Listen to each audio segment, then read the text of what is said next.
Hi friends, welcome to cinema ரசிகன். நம்ம இன்னைக்கு மூவி ரிவ்யூவில் பார்க்க போகிற படம் லேட்டஸ்ட்டாக ரிலீஸ் ஆகிருக்கு தமிழ் படம். படத்தோட நேம் கிங்ஸ்டன். இது ஒரு ஃபேண்டசி ஹாரர் த்ரில்லர் மூவி. இந்த படம் ஜிவி பிரகாஷ் அவரோட 25வது படம். இந்த படத்தை கமல் பிரகாஷ் டைரக்ட் பண்ணியிருக்காரு.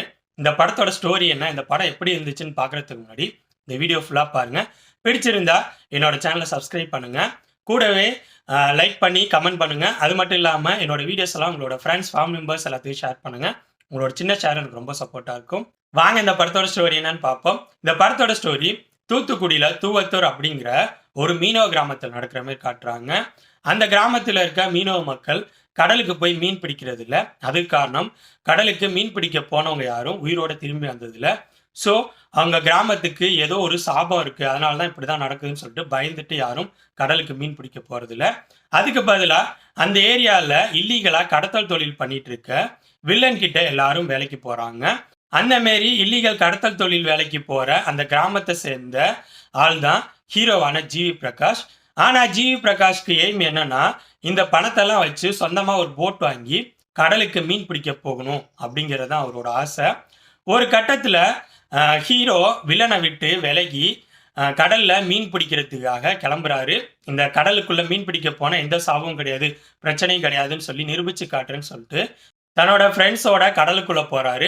இதுக்கப்புறம் படத்தில் நடக்கிற சம்பவங்கள் தான் கிங்ஸ்டன். இந்த படத்தோட பாசிட்டிவ்ஸ் அண்ட் நெகட்டிவ்ஸாக கலந்து ரொம்பவே ஷார்ட்டாக பார்த்துருவோம். ஃபர்ஸ்ட் இந்த படத்தில் நடித்தவங்களோட பர்ஃபார்மன்ஸ் பற்றி சொல்லணும்னா, ஜிவி அவரோட 25வது படம் வழக்கமான பர்ஃபார்மன்ஸை கொடுத்துருக்காரு. Next heroine Divya Bharathi. அவங்களுக்கு பெருசாக கேரக்டர் ஸ்ட்ராங்காக இல்லாட்டியும் அவங்களுக்கு கொடுத்த ரோலை அவங்க நீட்டாக பண்ணியிருக்காங்க. இவங்க மட்டும் இல்லாமல் அழகம் பெருமாள், சேத்தன், சபு மோன்னு படத்தில் நடித்த எல்லா நடிகர்களும் அவங்களுக்கு கொடுத்த கேரக்டர் நீட்டாக பெர்ஃபார்ம் பண்ணியிருந்தாங்க. அடுத்து இந்த படத்தோட டெக்னிக்கல் விஷயங்கள் பற்றி சொல்லணும்னா, ஒளிப்பதிவு சூப்பராகவே இருந்துச்சு. நெக்ஸ்ட் ப்ரொடக்ஷன் டிசைன் ஒர்க் செமையாக பண்ணியிருந்தாங்க. ஃபர்ஸ்ட் ஹாஃபும் சரி, செகண்ட் ஹாஃபில் கடல் பேசிஸில் அந்த கப்பலுக்குள்ளே நடக்கிற விஷயங்கள் எல்லா விஷயங்களும் நீட்டாகவே ப்ரொடக்ஷன் டிசைன் ஒர்க்கில் பண்ணியிருந்தாங்க. அடுத்ததாக மியூசிக் ஜிவி பிரகாஷ் தான் பண்ணியிருக்காரு. பேக்ரவுண்ட் மியூசிக் பெருசாக எனக்கு ஒன்றும் எஃபெக்டிவாக இருக்க மாதிரி இல்லை. அப்புறம் கொஞ்சம் நாய்ஸ் அதிகமாக இருந்த மாதிரி இருந்துச்சு. சாங்ஸும் ஓகேங்கிற மாதிரி தான் இருந்துச்சு. அடுத்ததான் இந்த படத்தோட ஸ்க்ரீன் பிளே பற்றி சொல்லணும்னா, என்னை பொறுத்த வரைக்கும் ஃபர்ஸ்ட் ஹாஃபும் சரி செகண்ட் ஹாஃபும் சரி பெருசாக ஒர்க் அவுட் ஆகவே இல்லை. ஃபர்ஸ்ட் ஹாஃபோட ஸ்க்ரீன் பிளேயில் இவங்க மெயின் ஸ்டோரிக்குள்ளே வரத்துக்கே ஃபுல் அண்ட் ஃபுல் எடுத்துக்கிறாங்க. அந்த மீனவ கிராமம், ஜிவி பிரகாஷ் ஒரு கேரக்டரை பற்றிலாம் எக்ஸ்பிளைன் பண்ணி அந்த என்விரான்மெண்ட், அந்த ஊரோட பிரச்சனை, கடலில் இருக்க பிரச்சனைகள்ங்கிற மாதிரி எல்லாத்தையும் காட்டி கொண்டு வரதுக்கே ஃபர்ஸ்ட் ஹாஃப் ஃபுல்லாக எடுத்துக்கிறாங்க. இது ரொம்பவே அதிகம். ஃபர்ஸ்ட் ஹாஃப்லேயே அந்த கடலுக்குள்ளே போகிற மெயின் ஸ்டோரி கொண்டு வந்திருக்கலாம்.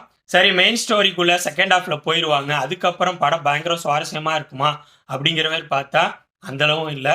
அதுவும் கொஞ்சம் ஸ்மாராக இருந்த மாரி தான் இருந்துச்சு.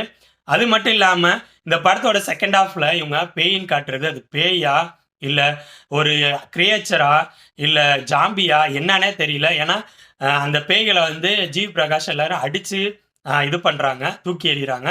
இது எப்படின்னு தெரில. நெக்ஸ்ட்டு லாஜிக்கலாக இந்த படத்தில் நிறைய கொஸ்டின்ஸ் இருக்குது. அது என்னென்னு கேட்டால் ரிவீல் ஆகிற மாதிரி ஆயிரும். சாம்பிள் கொனின்னு சொல்லணும்னா, அந்த மீனவ கிராம மக்கள் கடலுக்குள்ளே மீன் பிடிக்க போக முடியாது, பட் கடத்தல் தொழில் மட்டும் செய்ய எப்படி கடலுக்குள்ளே போக முடியும்னு தெரியல. இந்த மாரி படத்தில் லாஜிக்கலாக நிறைய கொஸ்டின்ஸ் இருக்குது. நெக்ஸ்ட் இந்த படத்தோட எடிட்டிங்கும் அந்தளவு ஒர்க் அவுட் ஆன மாரி இல்லை. அடுத்தடுத்து ஸ்பீடாக எடிட் பண்ணி கொண்டு போன மாதிரி இருந்துச்சு சீன்ஸு. ஓவராலாக சொல்லணும்னா என்னை பொறுத்த வரைக்கும் இந்த படத்தோட டீம் இந்த படம் டெக்னிக்கலாக நல்லா வரணும்னு சொல்லிட்டு ரொம்ப எஃபோர்ட் போட்டிருக்காங்க. அது படம் பார்க்குறப்பே தெரியுது. பட் டெக்னிக்கல் விஷயங்களுக்காக எஃபோர்ட் போட்ட இந்த டீம் ஸ்க்ரீன் பிளேயை டோட்டலாக கோட்டை விட்டுட்டாங்க. ஏன்னா என்னை பொறுத்த வரைக்கும் பெருசாக சுவாரஸ்யம் இல்லாத ஸ்க்ரீன் பிளே போகுது. அதனால் நிறைய இடங்கள் என்னடா இப்படி போயிட்டுருக்கு அப்படிங்கிற மாரி ஃபீலை உருவாக்கிடுது. ஸோ என்னோட ரிவ்யூ பேஸ் பண்ணி முடிவு பண்ணிக்கோங்க, இந்த படத்தை பார்க்கலாமா வேணாமான்னு.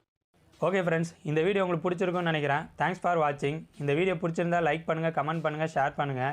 அப்படியே சினிமா ரசிகன் சேனலை சப்ஸ்கிரைப் பண்ணுங்கள். கூடவே பக்கத்தில் இருக்க பெல் ஐக்கானையும் கிளிக் பண்ணுங்கள். அப்போ தான் நம்ம போடுற வீடியோஸ் உடனுக்குடன் உங்களுக்கு வந்து சேரும். தேங்க்யூ.